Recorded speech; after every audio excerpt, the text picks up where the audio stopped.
लागते, ओमकार जप करावा लागते. सकाळी 5:30 वाजता झोपेतून उठून आंघोळ करून या रेतीत चालत यावं लागते. आम्ही चालत आलो ना, आता 5-6 दिवस जर आलो तर माझ्या लक्षात आलं की 2-3 किलो वजन असंच कमी होते. ताकद लागते ना, इकडे यावं लागते, व्यायाम करावं लागते. त्यानं माणसाचं शरीर काय होते, बलदंड होते. आणि बुद्धी कशाने मिळते? बुद्धी पुस्तकं वाचल्यानं मिळते. कोण्या भावाजवळ गेला आणि महाराजची राख लावली डोक्याले, अगरबत्ती लावली म्हणजे बुद्धी भेटते का?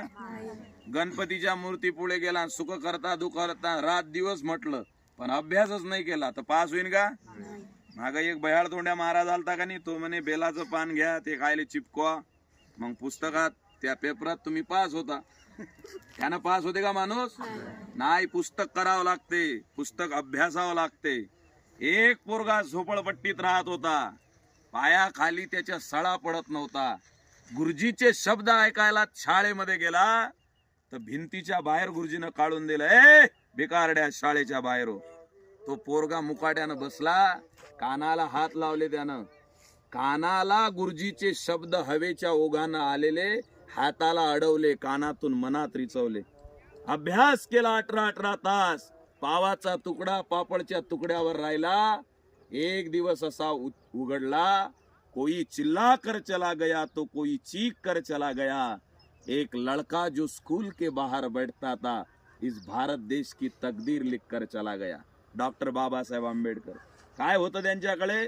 काहीच नव्हतं, पण बुद्धीच्या जोरावर जगातल्या सर्वश्रेष्ठ विद्यापीठात त्यांचा पुतळा उभा झाला. हे कशाची ताकद आहे? ज्ञानाची ताकद आहे. डॉक्टर APJ अब्दुल कलामकडे काय होतं? इंटरव्ह्यू मध्ये फेल फेल फेल फेल होत गेले. एक दिवस बहिणीला बांगड्या मागितल्या, तुझ्या बांगड्या दे, मी जर पास झालो नोकरीवर लागलो तर पगारातून परत देईल. बहिणीनं हातातल्या बांगड्या काढून दिल्या. त्यांनी सोनाराकडे गहाण ठेवल्या आणि पैसे घेऊन तिकिटाचे पैशासाठी ते पैसे घेतले, बसमध्ये बसून गेले, इंटरव्ह्यू दिला ऋषिकेशला उत्तराखंडमध्ये आणि तिथंही फेल झाले. शेवटी आता आपल्या जीवनात काही खरं नाही, आत्महत्या करायला गेले पुलावर. तिथं एक महाराज आले, ते म्हणे मरू नको. का मरतो? 13 इंटरव्ह्यू दिले, एका इंटरव्ह्यू मध्ये पास झालो नाही. एवढा अभ्यास केला, पास झालो नाही. मला पायलट बनायचं आहे. तेव्हा त्या साधूनं सांगितलं, देव तुला पायलट बनवण्याच्या परीक्षेत नापास करत आहे, याचा अर्थ देवाला तुला काहीतरी मोठं बनवायचं आहे. अभ्यास कर. ते वाक्य ध्यानात ठेवलं, अभ्यास केला. The point at which whole mass of the body is suppose to be concentrated is called as centre of mass. Physics, chemistry, aromatics सगळा अभ्यास केला आणि एक दिवस तो पोरगा अमेरिकेच्या पुढे उभा राहिला. अमेरिकेच्या राष्ट्राध्यक्षाने त्याला सॅल्यूट केला. Welcome mister doctor APJ Abdul Kalam in our America. हे कशाची